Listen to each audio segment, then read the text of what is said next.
was Aisha's voice, a 12-year-old girl. But how did we get here? Let's get to the very beginning. During the New Year holiday in Kano State, a bustling city in Nigeria, there was a family that seemed to have it all. The father, Mr. Adamu, was a successful businessman, always attending meetings and sealing deals. The mother, Mrs. Adamu, was a high-flying executive, constantly traveling for work. They had 2 children, Tunde and Aisha, who were left to fend for themselves most of the time. The family belonged to the upper class in the society. They had money, lots of it. Mr. and Mrs. Adamu did not have to work to survive. They had money. They had enough for the future. But they kept working and making more money. Tunde and Aisha were bright and full of potential. But their parents' absence left a void in their lives. Mr. and Mrs. Adamu loved their children dearly. But they were so focused on providing a luxurious lifestyle that they forgot the importance of their presence. Tunde, the older sibling, tried to be strong for his little sister.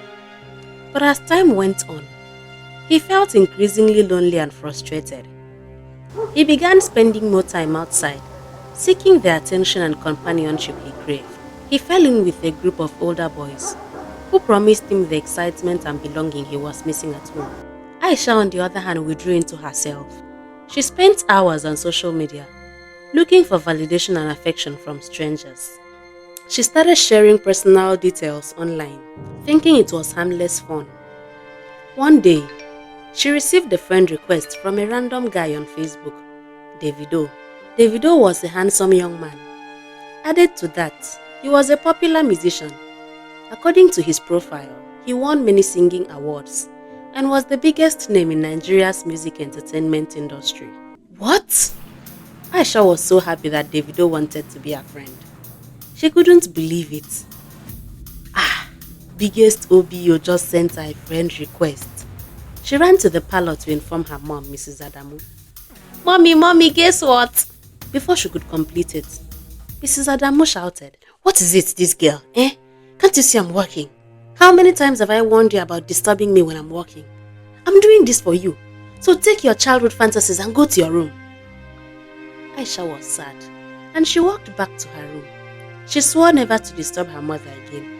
The next day, the nanny prepared her for school, and the driver dropped her off. Mr. and Mrs. Adamu didn't even have breakfast because they were rushing to meet up with work. During chemistry class, Aisha could barely listen to the class teacher, Mr. Karim. All she could think about was the chemistry between her and Davido. After the class, during break time, she gathered her friends and broke the news. "Girls, guess who is going to be getting married to the richest musician in Nigeria?" Her friends were surprised, and she immediately added, "Davido just sent me a friend request. He wants to be my friend. He likes me." Her friends couldn't believe it. They wished they had phones like her to also go online. But Mercy, her best friend number 1, asked, "Have you told your mom?" Rebecca, her best friend number 2, answered, "Is it the same mother that we have never met, just because she's always busy with work? I feel like Aisha has been lying to us. Maybe her mother is dead, or she abandoned her and ran away." Aisha felt offended. Her mood changed, and she wondered if indeed her mother doesn't like her. She looked cold. Mercy said, "Rebecca, that is rude. Apologize to her." Before the apology could come, Aisha left with annoyance. She swore again, "I will never tell my so-called friends anything again. They are just jealous." That evening at home, she sat with Tunde, her elder brother. She was prepared to tell the only person who would listen to her. "Brother, guess what?" Immediately, Tunde's phone rang and he picked it up, spoke for a few seconds and stood up and left. "Tell me the gist when I'm back. I have to meet with my guys now. I love you, baby sis." Aisha, disappointed, knew that she would never open up to anyone again. She ran to her room and cried. That evening, Tunde met with his guys, and they convinced him about joining them on an adventure to the next streets. They promised that he would totally enjoy the privilege of hanging out with them. Tunde wanted to explore, and he immediately accepted. He went back home, and out of excitement, he forgot about Aisha and her gist. That night, Aisha accepted Davido's friend request and started chatting with him. She smiled as Davido promised her a trip around the world. He also promised to marry her immediately after her secondary school. He finally added, "I love you, my angel." Aisha started planning how to meet him even before he asked. The next morning, Aisha woke up feeling so excited that she skipped her breakfast. She went to school with an empty stomach, and before school could close, she had called her driver to come and pick her up. When she got home, her parents were not at home as usual. She didn't even mind. She carried her phone and started chatting with her online boyfriend, Davido. Davido asked her where she was staying. She mentioned one popular estate in Kano State, and he replied, "Wow, are you serious? I'm also there. I came to visit one of my old-time friends. Maybe we could see tomorrow. But make sure you don't tell anybody. I'm on the low. You know I'm a celebrity." Aisha grinned happily and replied, "Good night. I can't wait to show my friends the picture that we will take. Have a pleasant night rest." The next morning, she wore her best uniform, carried a few snacks and a picture. She silently walked into her mother's room to use her mother's perfume without her mother's consent. She spoke with the driver for a while, and they drove off the compound in a big car. That same day, Tunde found himself in trouble. His new friends had convinced him to join them in a risky escapade. They broke into a local shop in the next street, and Tunde was caught by the police. Mr. and Mrs. Adamu were called to the station. They were shocked and heartbroken to see their son in handcuffs. Just when they thought things couldn't get worse, a plot twist unfolded. Mrs. Adamu received a call from Aisha's school. "Hello, Mrs. Adamu, good afternoon, ma'am. Please, I am Aisha's class teacher, Mr. Karim. I'm calling to inquire about Aisha's whereabouts. She left school early yesterday and hasn't come at all today. Hope she's okay." Mrs. Adamu was too surprised to even process an answer. She immediately hung up and wondered where Aisha could be. Mr. and Mrs. Adamu were torn between helping Tunde and finding Aisha. They decided to split up. Mr. Adamu stayed at the police station, while Mrs. Adamu went to Aisha's school. On getting to school, the class teacher informed the mother that Aisha was not in school at all that day.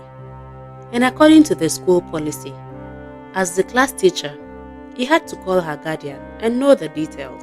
Mrs. Adamu went home and asked the driver if he did not drop Aisha in school that morning. The driver dropped his head slowly. He admitted that Aisha had given him a little tip to drop her off at another location different from her school. Mrs. Adamu was shocked. She didn't even remember seeing Aisha that morning. She was so busy with work. She entered the car and they drove to where she was dropped in the morning. She made a few calls and the police arrived. With trembling hands, they followed the clues that the neighbors gave. Aisha's phone location was tracked to a very remote part of town. Her mother's heart pounding with fear. As Mrs. Adamu reached the location, she asked around while giving small tips for the information and was directed to one room in the slum. She heard her daughter's voice. Please stop it. Please, I'm begging you, Uncle. Please stop it. Please stop it. Please, don't feel like fainting. Please. The mother couldn't believe her ears. The man seemed to pay no heed to her pleadings. Mrs. Adamu knocked on the door and the man came to open the door. He tried to escape on seeing the police, but the police barged in and arrested him. There on the floor, with bloodstains, was her daughter, Aisha, crying and whimpering like a cold cat. Mrs. Adamu hugged Aisha tightly, tears streaming down her face. How did she miss this? Why was she not observant of her little girl? She couldn't scold Aisha because she never had the time to properly educate her and give her basic life skills as a mother should. Back at the police station, Tunde was released on bail, and Mr. Adamu hugged him tightly. Mr. Adamu could not believe that he had lost sight of his only son so badly. For the first time in a long time, he looked at the son intently and saw fear in his eyes. He looked lonely and helpless. He realized that he had to choose between his career and his family. He decided to take a step back from his business to focus on his children. He called his business partner and handed over his responsibilities, vowing to be a better father. "Aisha, how did we get to this point?" the mother asked the next morning. Aisha narrated the story of how she was lonely and started chatting with strangers online. How she met that evil man and thought it was Davido. How he convinced her to pay him a visit and locked her in when she expressed disappointment that he was not Davido when they finally met. Mrs. Adamu felt disappointed in herself that she had failed as a mother. She registered Aisha in a new school and developed a better relationship with her. With time, patience and open communication, the family slowly healed. Tunde learned the importance of making good choices and staying away from bad influence. Aisha understood the dangers of the internet and the value of real-life communication.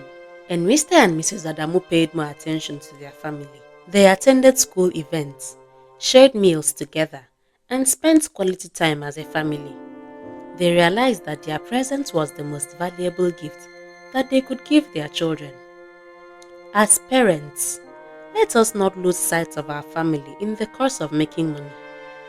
The money, after all, is for the family. Let us preserve the family first, so that we will be able to enjoy the money later.